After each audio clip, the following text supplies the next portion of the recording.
ध्यानाभ्यास के लिए कृपया अपने नेत्रों को बंद कर लीजिए।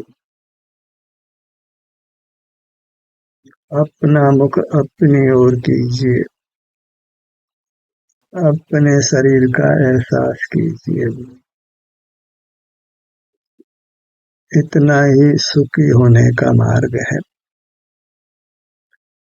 इंद्रियां खुली हैं, आप बहिर्मुख हैं, तो आप सुखी नहीं हो सकते। फिर आप कितना ही प्रयत्न क्यों न करिए, सुखी होना संभव नहीं है। सुख के लिए इंद्रिय निग्रह करना ही एकमात्र उपाय है। बहिर्मुखता छोड़कर अंतर्मुख होना। मूर्त पदार्थों का देखना जानना छोड़कर अपने अमूर्त सुख स्वभावी शरीर से युक्त रहना। इसी से आपका सुख उत्पन्न होकर क्रमशः बढ़ता है।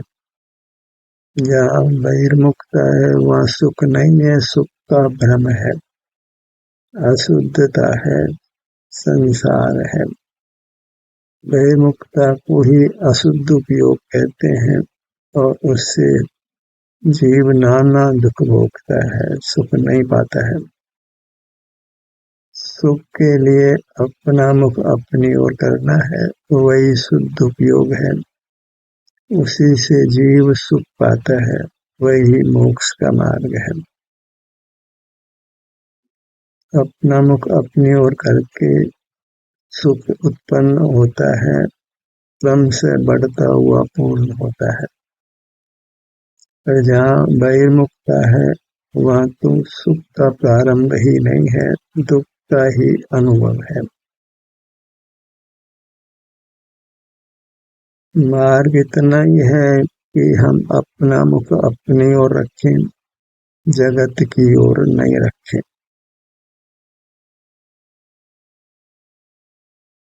अपना अमूर्त शरीर ही हमारा स्वरूप है, उसी के आश्रय से प्रभुता प्रकट होती है। इसलिए अपने अमूर्त शरीर को प्रभु संज्ञा है। हमने मंदिर में जो परमात्मा की स्थापना की है, स्थापना निक्षेप से मान लिया है कि यह प्रतिमा परमात्मा है। इससे हमने पर को ही परमात्मा देखा, अपने मूर्त को जो परमार्थ से परमात्मा है उसका अनुभव नहीं किया। अपद में रुक गए, पद को छोड़ दिया। पद एक ही है, वह आपका अमूर्त शरीर है, वही उत्तमार्थ है, वही सुख स्वभाव है। उससे युक्त होने से ही कर्म का बंधन मिटता है, राग द्वेष दुख रूप अशुद्धि मिटती है और सुख रूप शुद्धि प्रकट होती है। और वह शुद्धता बढ़ते हुए पूर्ण हो जाती है। बहिर्मुखता है वहाँ अशुद्धता है, दुख है, ऐसा दृढ़ निर्धार करना है। दुख नहीं चाहते हैं तो बहिर्मुखता की कणिका को भी समाप्त करना है। अंतर्मुख ही रहना है, उसी से सुख प्रकट होता है। सुख का होना ही हमारी शुद्धता का होना है। इंद्रिय ज्ञान ही मूल शुद्धि है, चिद विकार है। मूल पदार्थों को देखना जानना ही मूल अपराध है, पाप है, असंयम है, अव्रत दशा है। स्वानुभव ही व्रत दशा है। पहले स्वानुभव अल्पकाल के लिए ही होता है, इसलिए उसको अणुव्रत संज्ञा है। जब स्वानुभव का काल बढ़ता है तो उसको महाव्रत कहते हैं। और पूर्ण विरत हो जाता है तो उसको परमात्म दशा कहते हैं। सारे जगत से पूरी तरह विरत होना है, अनंत काल बहिर्मुख नहीं होना है, किसी पर पदार्थ को नहीं जानना है, अपने अनुभव रूप ही रहना है। वही हमारी शुद्धता है, उसमें महान सुख का अनुभव होता है। वही परमात्मा दशा है। हमारी शुद्धता स्वानुभव रूप है। बिना स्वानुभव के कोई कहे कि मैं शुद्ध हूँ तो वह बकवाद करता है, तोते की तरह रट रहा है। उसको शुद्धता का भाव बिल्कुल मालूम नहीं। इसको शुद्ध कहते हैं, बस पढ़ सुनकर दोहराता है, तोते की तरह। हमें शुद्धता प्रकट कर अपने को शुद्ध स्वीकार करना है। शुद्धता प्रकट करने के लिए हमें अपने सन्मुख रहना है। से हमें अपना अनुभव होता है। अनुभव तो अपना होता ही है, पर वह प्राय लब्धि नहीं रहता है, उपयोग रूप नहीं होता। यह मैं हूँ ऐसी स्वीकृति होने पर भी इस मैं में अपना उपयोग नहीं देता है। लब्धि रूप ज्ञान का कोई लाभ नहीं। लब्धि रूप स्वानुभव का कोई लाभ नहीं। अपनी मूर्ति को प्रत्यक्ष अनुभव में लेकर रहना है। सुख निरंतर चाहिए तो निरंतर अपने सन्मुख रहना है।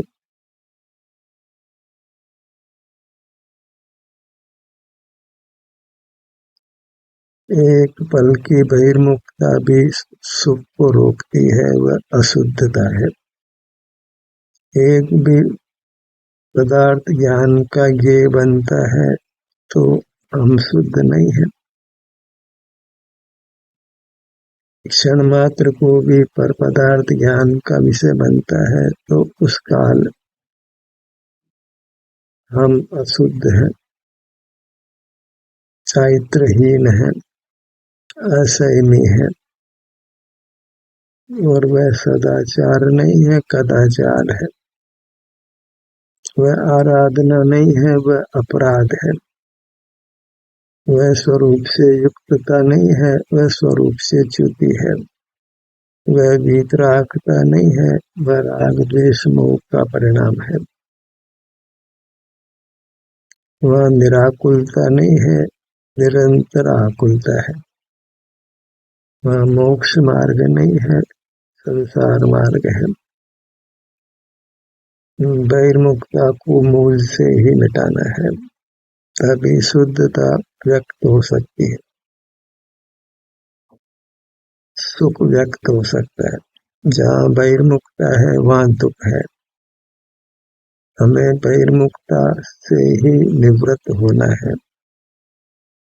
लोग सर्विस छोड़ देते हैं, व्यवसाय छोड़ देते हैं, इतने मात्र से कोई निवृत्त नहीं होता है, रिटायर नहीं होता। निज में विहरता है तो वह वास्तव में रिटायर हुआ, बाह्य जगत से निवृत्त हुआ।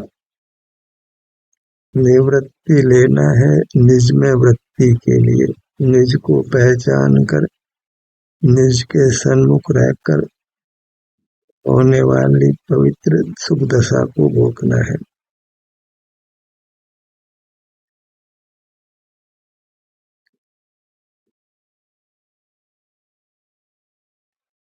सदा के लिए जगत से विमुख होना है। बहिर्मुख होना ही प्रवृत्ति है, क्रिया है, इंद्रिय ज्ञान है। जहाँ बहिर्मुखता नहीं है वहाँ स्व संवेदन है, अतीन्द्रिय सुख का भोग है। मोक्ष मार्ग में तो कदाचित शरीर में वेदना भी हो। मुख अपनी ओर नहीं है, जगत की ओर है तो मोक्ष मार्ग नहीं है। इंद्रियां खुली है तो मोक्ष मार्ग नहीं है। विचार कर रहे हैं तो भी मोक्ष मार्ग नहीं है। कुछ गाथाओं का स्मरण कर रहे हैं तो वह मोक्ष मार्ग नहीं है। मोक्ष मार्ग केवल अपना मुख अपनी ओर रखने रूप है। शुद्धि का यही प्रकार है, सदाचार का यही प्रकार है। अन्यथा सब कदाचार है, दुराचार है। अपने ध्यान को अपने मुखमंडल पर लाइए।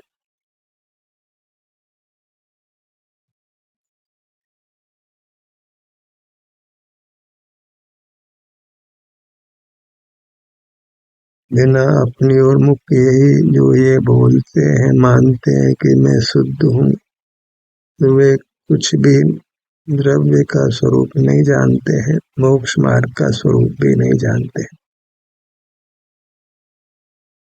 जिसने अपना मुख अपनी ओर किया है, अपनी मूर्त को राग रहित देखा है, अनुभव किया है, वही ये कहने का अधिकारी होता है कि मैं शुद्ध हूँ। प्रमुख जीव अपने को शुद्ध कहता है तो वह वास्तव में कुछ भी मोक्ष मार्ग को नहीं जानता है। वह मोक्ष मार्ग का दुश्मन ही है।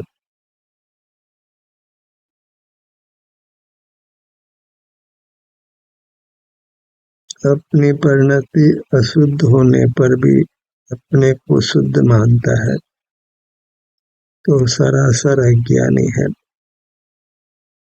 जब परिणति अशुद्ध है तो द्रव्य अशुद्ध ही है। अशुद्ध परिणत आत्मा अशुद्ध है, ये सिद्धांत है। तो शुद्धता कैसी है? जब अशुद्ध नहीं परिणमित होता है, अपना मुख अपनी ओर करता है, तो यहाँ द्रव्य भी शुद्ध कहने में आता है और पर्याय भी शुद्ध कहने में आती है। तो जीव द्रव्य उपासित किया हुआ शुद्ध है, अनुभव में लिया हुआ शुद्ध है, क्योंकि उस समय परिणाम में राग द्वेष मोह रूप अशुद्धता नहीं होती, इंद्रिय ज्ञान नहीं होता है। तो यह कहने का अधिकारी होता है कि मैं शुद्ध हूँ, आनंद घन हूँ, परमात्मा हूँ, परमात्मा स्वरूप हूँ।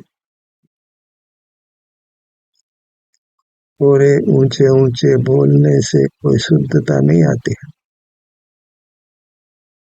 जीव अपने सन्मुख रहता हुआ ये विकल्प करने का अधिकारी होता है कि मैं शुद्ध हूँ। वह अपने मूर्त को लक्ष्य में लेकर कहता है कि मैं शुद्ध हूँ। उस समय वीतरागता होने से वह व्यक्त रूप से शुद्ध है।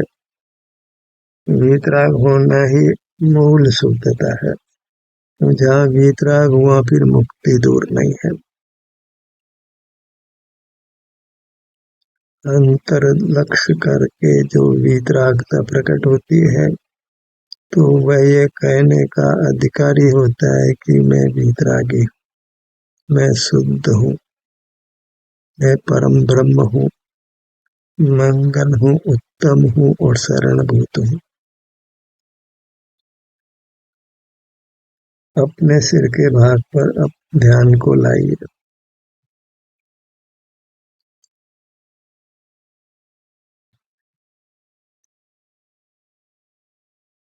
यही अपनी परिणति को शुद्ध करना है, सुखी करना है। यही मुक्ति का मार्ग है, यही चारित्र है, यही धर्म है। ललाट के भाग पर आइए।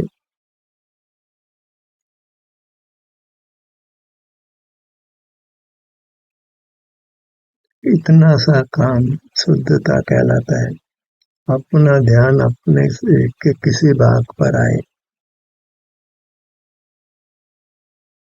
निराकुलता हुई, तो ये चारित्र संज्ञा पाता है। ये विरति है, जगत से विरत हुआ, अपने में रत हुआ। ये धर्म की क्रिया हुई, धर्म हुआ।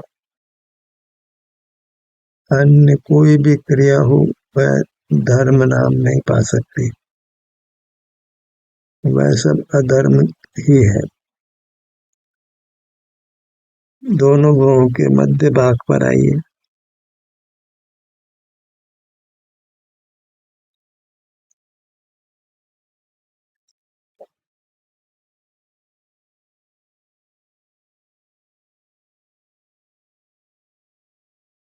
इसी प्रकार अपना मुख अपनी ओर करके जीव सिद्ध होते हैं, हुए हैं और आगे भी होंगे।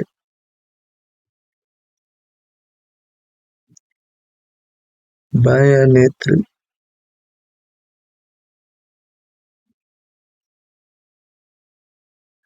दायां नेत्र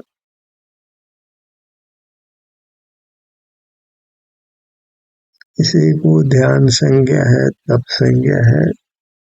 ये जीव को पुद्गल से पृथक करने की क्रिया है। कर्म मल को साफ करने का ये तरीका है।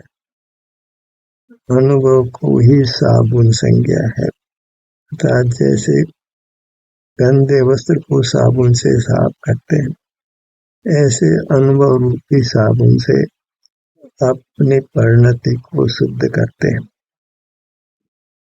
सुखी करते हैं। वही जीव को शुद्ध करना है। अशुद्ध परिणत आत्मा अशुद्ध कहलाता है, शुद्ध परिणत आत्मा शुद्ध कहलाता है। यही न्याय है। परिणत तो अशुद्ध हो, उसको शुद्ध कहना मानना वह अनाचार है, मिथ्या ज्ञान है। कानों के भाग पर आइए।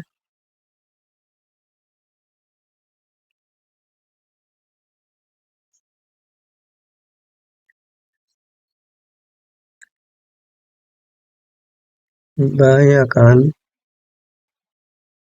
ये आत्म आराधना है, आत्म उपासना है, देव उपासना है। हम तो बाहर से पर परमात्मा के अष्टद्रव्यों से पूजा कर उसी को उपासना मानने लगे। यथार्थ उपासना अपना मुख अपनी ओर कर अपनी शांति को भोगना है। स्वयं की उपासना वह अनुभव से होती है। अपनी पूजा अनुभव से होती है।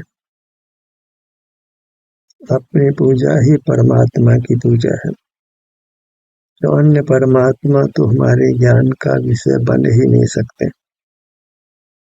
ज्ञान का विषय तो केवल पुद्गल बनता है, और वह ज्ञान इंद्रिय ज्ञान कहलाता है, निंद कहलाता है, और संसार दुखों का कारण कहलाता है। नासिका भाग पर आइए।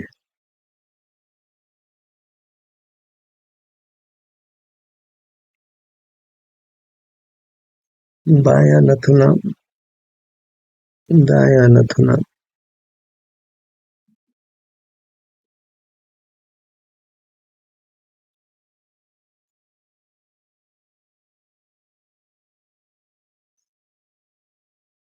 नए ज्ञान का किंचित सहारा लेकर फिर हमको प्रमाण को ही मुख्य करना है, क्योंकि प्रमाण ही पूज्य है। वह वस्तु के पूर्ण स्वरूप को कहता है।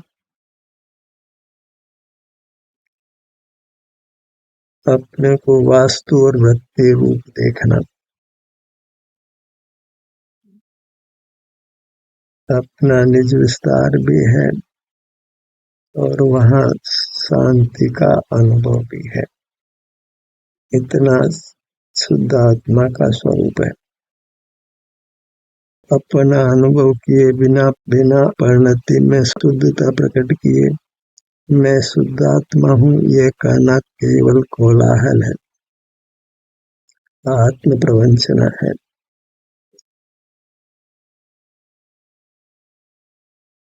फोटो के भाग पर आइए।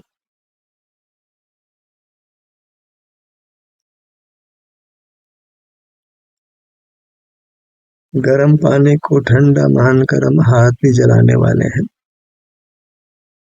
उष्ण परिणत पानी को उष्ण ही देखो, शीतल परिणत पानी को शीतल देखो।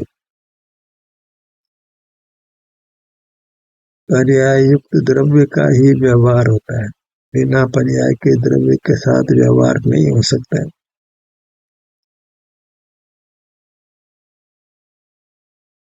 मुख के भीतर ऊपर की दंत पंक्ति, नीचे की दंत पंक्ति, जिह्वा, तालु, कंठ, ठुड्डी से सिर तक मुखमंडल की ऊंचाई, बाएं कान से दाएं कान तक मुखमंडल की चौड़ाई, नासिका से सिर के पीछे तक मुखमंडल की मोटाई। गर्दन के भाग पर आइए।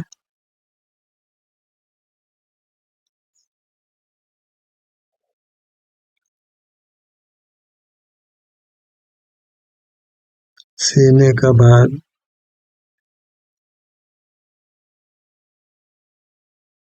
इस प्रकार आप अनुभव का अभ्यास करेंगे तो प्राय अपने को स्वस्थ और सुखी पाएंगे। दुख आपसे दूर दूर ही रहेगा। हृदय स्थान,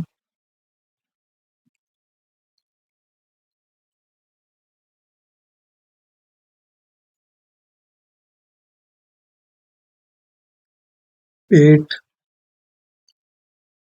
नाभि, पीठ, बायां कंधा, दायां कंधा, दोनों कंधे अर्थात बाएं कंधे से दाएं कंधे तक की चौड़ाई, कमर के भाग को अनुभव में लीजिए बाएं से दाएं तक,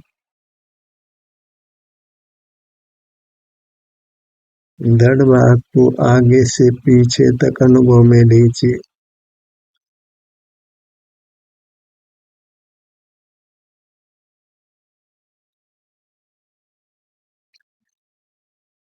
दाहिनी भुजा, पांचों उंगलियां,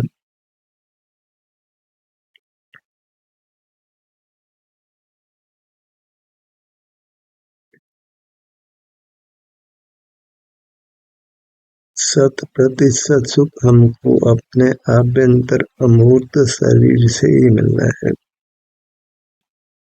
कमजोरी है तो पुद्गल का ग्रहण करते हैं, पर पुद्गल को मजबूती से नहीं पकड़ना है।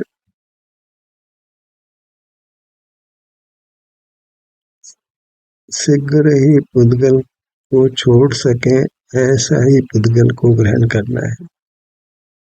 किसी पुद्गल के ग्रहण को आदत नहीं बनाना है, अन्यथा संसार अनंत होता है।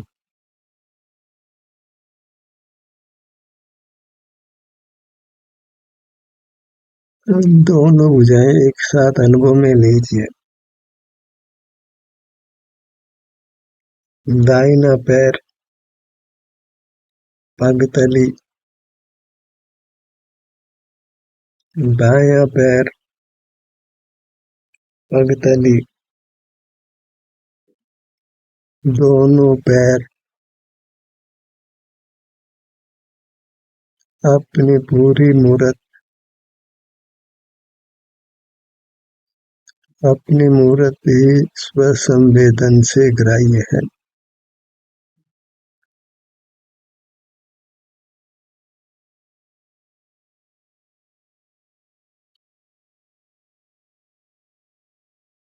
अपने सन्मुख बने रहें तो परमात्म दशा मिलती है, जो अनंत काल बनी रहने है। संसार में तो कोई न कोई दुख लगा रहता है। जहाँ इंद्रिय ज्ञान रहता है वहाँ दुख जीवित रहता है, और हम दुख नहीं भोगना चाहते हैं, सुख ही भोगना चाहते हैं। तो इंद्रिय ज्ञान का दृढ़ता से निरोध करना है, अपने मुहूर्त को दृढ़ता से पकड़ना है। ध्यान का सूत्र यही समाप्त होता है। आपकी सहभागिता के लिए धन्यवाद।